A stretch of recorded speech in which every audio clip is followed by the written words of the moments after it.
మేము ఆదిలాబాద్ డిస్ట్రిక్ట్ నుంచి వచ్చినాం. మా ఉమ్మడి జిల్లాలో మా ఐటీడీఓ ద్వారా ఆశ్రమ పాఠశాలలో బాల బాలికలకు డ్రెస్లు కుడతాం మేము. యూనిఫామ్ ఆ యూనిఫామ్ మేము కుట్టిన బిల్లు పైసలు ఇప్పుడు వరకు రాలే. ఇంతకు ముందు మేము ఈ టిఆర్ఎస్ గవర్నమెంట్లో మాకు అప్పుడే డబ్బులు వచ్చేది. ఈ కాంగ్రెస్ గవర్నమెంట్ వచ్చినప్పటి నుంచి పోయినసారి మార్చిలో ల్యాప్స్ అయింది. మళ్ళా బడ్జెట్ పెట్టిండు, మళ్ళా బిల్ పెట్టి టోకన్ నంబర్ ఇచ్చినాం. 10 సారి తిరుగుతున్నాం ప్రజావాణిలా, కానీ మాకు పట్టించుకుంటలేరు.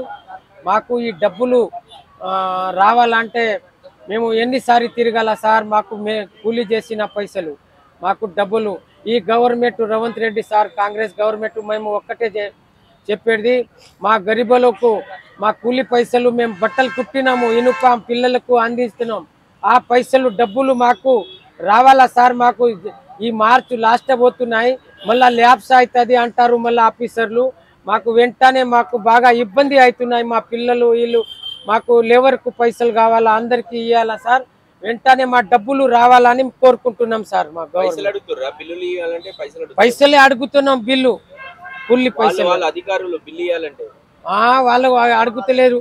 వాళ్ళు ట్రెజరీ పైసలు వాళ్ళు పంపేసినాం, కమిషన్ అడగలే. వాళ్ళు బిల్లు పంపిండు గవర్నమెంట్ కు, ఇక్కడ వచ్చేసింది ఆన్లైన్ లా, కానీ ఇక్కడికి వెళ్ళి డబ్బులు రాస్తలేదు.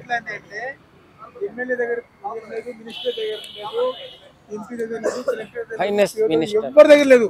ఇప్పుడు ఒక్కటే ప్రభుత్వం అట్లా ఒక భగవాన్ కే వైసాదు ఆయన ఒక ఆయన సెక్రటరీ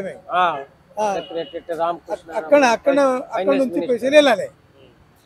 వేరే ఎవరి దగ్గర అధికారం లేదు. అట్లా గవర్నమెంట్ తయారైంది. ఏం చేద్దాం? ఆఫీసర్ మినిస్టర్ చేతిలో ఏం లేదు. మినిస్టర్ ఎందుకు భయ్?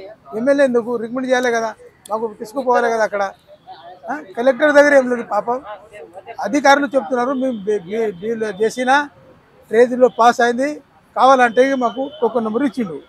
టోకన్ నెంబర్ తీసుకుని నాకు అర్థమైంది పైసలు అక్కడ నుంచి రిలీజ్ అవుతాయని టోకన్ నెంబర్ తీసుకొని అమౌంట్ సహా తీసుకొని తిరుగుతున్నాను. ఎవరి దగ్గర లేదు. నేను పంపిన ఆయన అసలు పంపుతున్నాను, నేను ప్రతిసారి పంపుతున్నా, మా దగ్గర ఏమున్నాయని అంటున్నారు ఆఫీసర్లు. వేస్ట్ మరి ఏంది? ఆయనకు ఆఫీసర్లు కూడా ఉన్నాయి, ఆయనకు జీతం వస్తున్నది. నేను తిరుగుతున్నా, మాకు ఏం జీతం వస్తున్నది? ఎంత లాస్ ఉన్నాయి మాకు ఆలోచించాలి.